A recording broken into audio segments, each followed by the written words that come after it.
Welcome to another episode of the Convene podcast. This is a Convene Talk, an overview of the most interesting from our popular newsletter, News Junkie. My name is Magdalena Tanasova, digital media editor at Convene. I was really impressed by a story from the LA East titled How a Conference About Climate Change Tackled Its Own Food Waste, but did not skimp on the coffee. Apart from the fun title, I really found the article quite deep because they address so many things that big conferences deal with, such as how to dispose of food waste. And one of the things that they had at this conference were people that helped attendees with disposing of their, different items, not only food, but just people being there saying, this is compostable, this is recyclable. And I find this very hard when I go to events because also it's usually in a different country with different regulations, with different bins. And every time you stay in front of the bin, you look at your item and you start wondering, now, is this really plastic? Is this really paper? Can it really be composted? And they even come up with some stories in that article of items that really were not what they were supposed to be or what they looked like. And then they touch on the cultural acceptability of having certain actions taken, which I think was very, very important, especially, for example, coffee has a lot of, environmental issues, but they say it's not culturally acceptable to not have coffee on site, especially for a morning meeting. And I believe we all would agree that for breakfast at a big conference, you need your coffee. And also the fact that they took some actions and they did not have meat, for example, was amazing. But somebody raised the question, yes, that's acceptable at a climate change conference. But how about at a medical conference where people just have a different mindset? It would be much more difficult to convince these attendees that this is okay. And again, there's so much in this article. They talk about budgets and how to really reduce your costs, but then the price, the hidden costs of certain items. And they give the example of the plastic water bottle that costs 50 cents versus the aluminum bottle, which costs $2, but then it can be actually reused or recycled properly. And the fear of planners running out of food, and then the fear of delegates not having enough choice at a buffet. It's a really amazing article, really deep, and I would really invite our audience to have a look because there's a lot there to unpack. What you were saying really kind of segues into the two articles I picked because it is all about how complicated things get when you're trying to do right by the environment.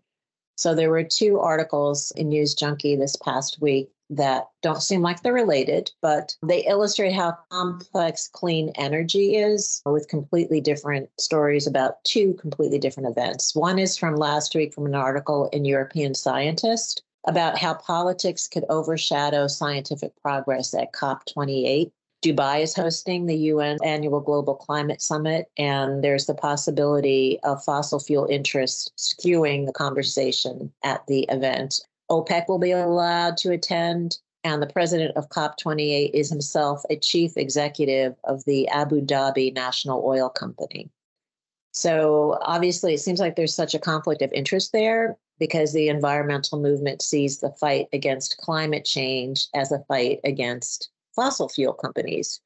But the European Scientist presents the view that excluding oil voices would be unproductive, virtue signaling, and our focus needs to be on safely capturing and storing carbon emissions. So that was just an interesting perspective because I think you start to peel back the layers and you realize how complex this situation is, the crisis we're in. The other story is about how a group of climate activists disrupted the LA Auto Show. And you may think it's because they were protesting gas-guzzling cars, but no, they were calling attention to the often overlooked, what they call dirty underbelly of clean transportation, the electric vehicle supply chain, which generates 35 to 50% more greenhouse gas emissions than that of gas-powered vehicles. The bottom line for me is that gatherings of all kinds kind of help us peel back the layers of these complicated issues. And I think it's good to have these articles in News Junkie so that people can really just see that it's not a matter of checking the boxes when it comes to complicated issues. There's a lot behind each issue that needs to kind of be figured out. Barbara, you look like you're chomping at the bit to say something. I really just thinking about just that idea of always widening the lens. Take your best idea, but then be really open to looking at it differently. When Maggie was talking about food waste, it reminded me of a program. It's at this wonderful place called Islandwood on an island near Seattle.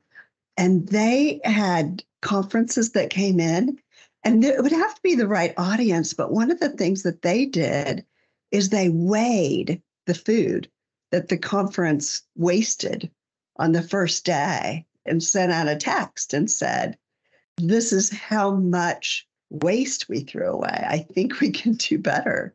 Or, let's try and get this down. And I thought, how could we adapt that when people know the impact of their actions and know that people around them are changing their behavior to impact? That can make such a big difference. I totally agree, but I think this goes against what a lot of planners have been trained to do, which is make sure there's enough food for everybody. You never want to see it run out because that just shows that you're not taking really good care of your attendees. So I think it's a really delicate balance that has to be struck. I thought it was interesting. I've been to a few different places, last month, but also this year, where I've seen some really great examples of how venues are working to kind of help solve this problem.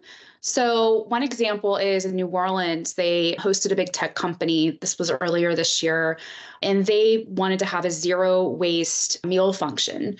And the New Orleans Convention Center worked with them to figure out the logistics of that. And they told me it was actually a lot harder than you would think. And one of the big reasons why it was harder is because a lot of people, like you were saying earlier, Maggie, didn't really know where to put things always. So they found that by having volunteers or workers from the center stationed at the appropriate receptacles, helping them kind of divide everything up, whether this goes into compost, recycling, et cetera, that made a huge difference. So I thought that was a really interesting tip. I think it was the sustainability coordinator there whose name is escaping me. But I thought that was a great idea for groups that are kind of trying this out and whose attendees maybe aren't familiar with that, or who have a diverse range of attendees, like you were saying, from all over. And then I also saw something really interesting last month, both in Palm Springs and in Milwaukee. There's this, I don't know if this is a new technology, I believe it's newer, but when I was touring La Quinta Resort in Palm Springs, I got to go back in the kitchen where the executive chef showed me this food composting. It's called the Orca, and it's like this giant, huge steel container that takes up a good portion of their kitchen. And basically, he described it as a stomach. You feed leftover, anything edible, he said, into it, and it grinds it up and basically turns it into a liquid that they can then use to fertilize their landscaping. And this is a resort that's, I believe, hundreds of acres. So they need it. And it's Palm Springs, which is known for their beautiful landscaping. So I thought that was really interesting. And then when I was in Milwaukee, touring the new Baird Center, getting a hard hat tour of the new Baird Center because it's not quite open yet, they mentioned that this is something that I believe they're going to include in their kitchen as well. So I thought that was really cool, a really good solution for, venues that obviously go through a lot of food and food waste. I really like the idea of what Barbara mentioned about the weighing the food, the immediacy of being able to tell your attendees, this is what we did yesterday. I think that would resonate, with most of the attendees, I would guess. But I like that idea. And then I did have a thought about, didn't Columbus have the people standing at the recycling bins telling everybody which to throw what in too? I thought they did that also for us, which I had never seen before. I thought that was a good idea. And it also becomes sort of a game to make sure you go to the right place, you throw the right thing in the right place. Greenbuild found a way to cut the cost of having people do that by offering younger members scholarships. So if you were willing to spend part of your time standing and directing people towards the right receptacles, you could come for free. And I thought that was a really great way to diversify the attendance and also provide that service. Being in Berlin, I've become more of a recycler than I've ever been because, back in Chicago, you have paper and plastics bin and garbage bin, right? There's nothing in between. And here, every building has bio waste, green glass, brown glass, clear glass, plastics and aluminum, and just paper, and then garbage you can't figure out where it goes, I guess. Waste is all they call it. But it's interesting because now I have all these bins in my house where I actually separate everything. And so I've never paid that much attention because, you don't do that because the recycling in the US, at least where I was, is not that involved. It becomes a habit after a while. You just start doing it. It's not a big deal. It's interesting.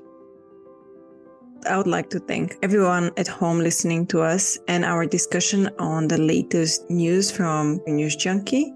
And I would like to invite you all not only to subscribe to the podcast, but also subscribe to News Junkie so that you get the latest picks from the editors of Convene. Thank you, and until next time.